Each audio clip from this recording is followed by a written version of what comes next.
As you can no doubt tell, there is a lot going on with the holiday of Sukkot.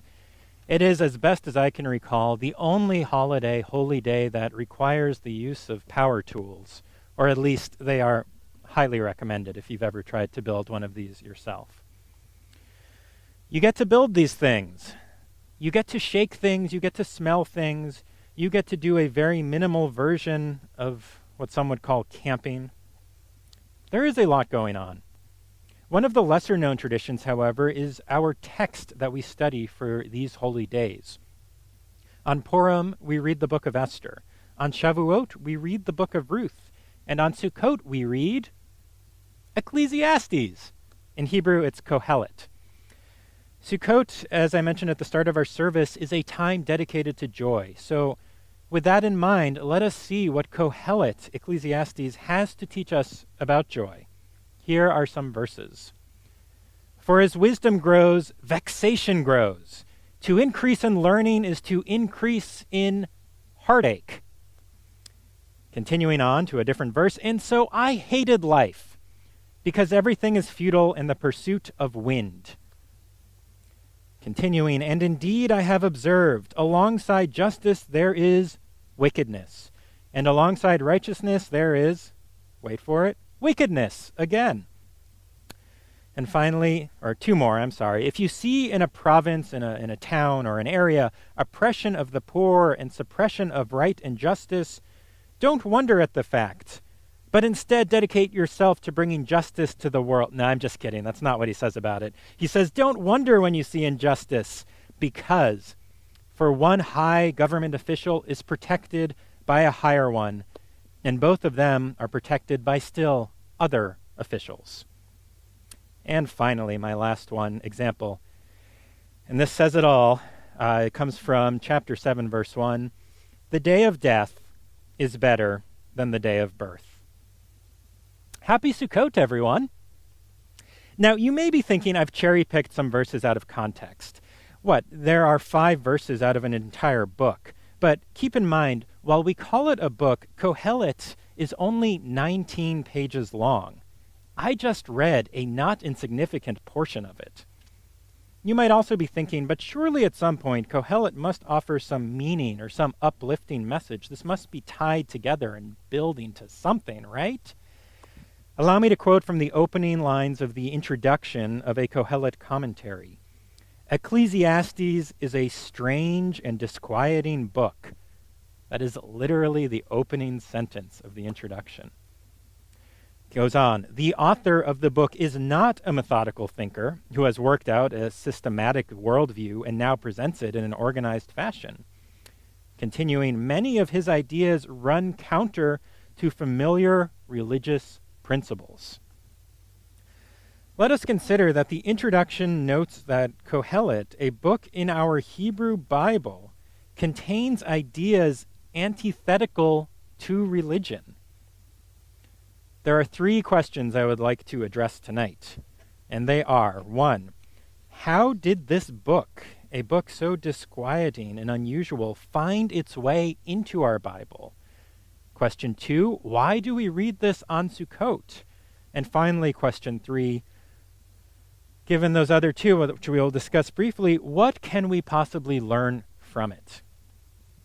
And before we get going, one last word of introduction. Kohelet writes in chapter 5, verse 1, God is in heaven and you, person, are on earth.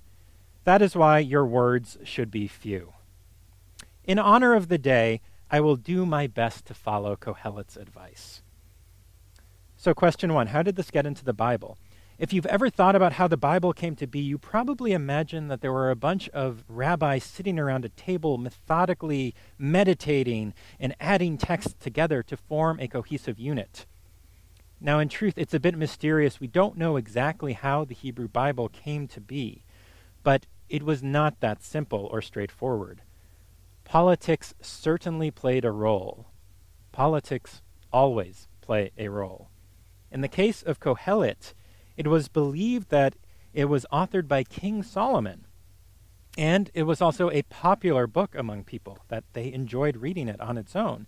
Now, if you want your new Bible to be successful, it's a good idea to put the stuff that people like in it. Because if you don't, well, people are going to keep reading the stuff they like anyway, and not only is it going to hurt your sales of your Bible, which is a bit flippant, but it's going to hurt something more important. It's going to hurt your legitimacy.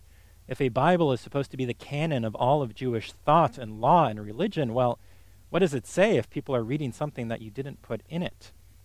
Your legitimacy comes to question. All this to say, the Bible is at heart a human document, and as a result, it is just as imperfect as everything else humans have ever tried to do. I feel like Kohelet would have approved of that last sentence there. Okay, second question. How did a book that seems rather bleak get tied to a holiday dedicated to joy? Again, as the introduction to the commentary explains, it may be simply that other holidays already were assigned scrolls on the basis of their content. So in other words, Sukkot needed a text, and for some reason, no one had called dibs yet on this one. Again, God may be perfect, but humans certainly are not, and the religions they create reflect this humanity. There are other ideas for the tie-in, which we will get to later, but that is really one of them, that the text was available and they needed to put something with Sukkot, so we'll take this one. Fortunately, there are some other explanations for the connection. Okay, I paraphrased what I had also wrote. My apologies. The scholar Michael Fox writes that Kohelet's boldest, most radical notion is the belief that the individual should proceed toward truth by means of his or her own powers of perception and reasoning. In other words, Kohelet says, page after page, do not bother looking in the Torah for insight or following Jewish law for enlightenment. Kohelet says, just look at the world around you and figure it out. As a rabbi, I have to say I do have some issues with that. But again, I want to point out that the Jewish Bible contains a book that implicitly says that the Jewish Bible is not the end-all, be-all to truth or wisdom. So for anyone that's ever thought or said, I don't see how the Bible is relevant to me, you could actually pick it up and read a whole book within it by someone who agrees with you. I don't know what to make of it, but it is interesting. For all his talk of death being better than birth, Kohelet does value joy in his own way. He says again and again that people should enjoy themselves. They should eat good food. They should drink good drinks. Why? According to Kohelet, well, because everything else is bad and life is ultimately pointless. So you might as well have a nice steak for dinner. That is the one thing you can enjoy. We think of joy and happiness as synonyms, but they're similar, but not quite the same. The word Kohelet tends to use, simcha, usually gets translated to happiness, but again, as the scholar Michael Fox notes, it's pointless to advise people to be happy, for it is not something that can be chosen at will. Kohelet isn't saying to be happy because, well, he is wise enough and, depending how you read him, miserable enough to know that it's not something you can just do. You cannot make yourself happy. Instead, what Kohelet is saying is to do things that are enjoyable, that bring joy. And maybe by enjoying them, you will find some happiness. I said we read Kohelet on Sukkot because all the good books were already taken. But like I said, that is not the only theory.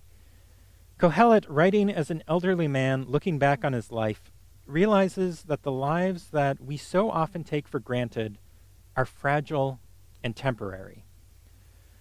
Sort of like these huts that we build each year.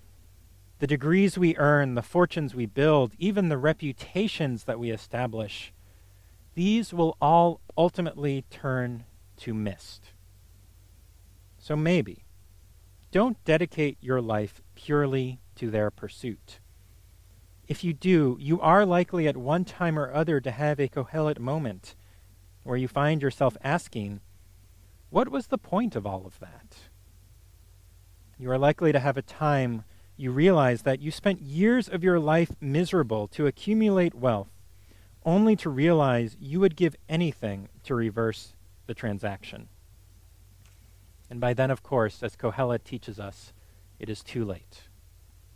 So instead, remember, life in all its forms is a blessing. during this holy holiday of joy, may we learn to rejoice in it. Ken Yehi Ratzon, may it be God's will.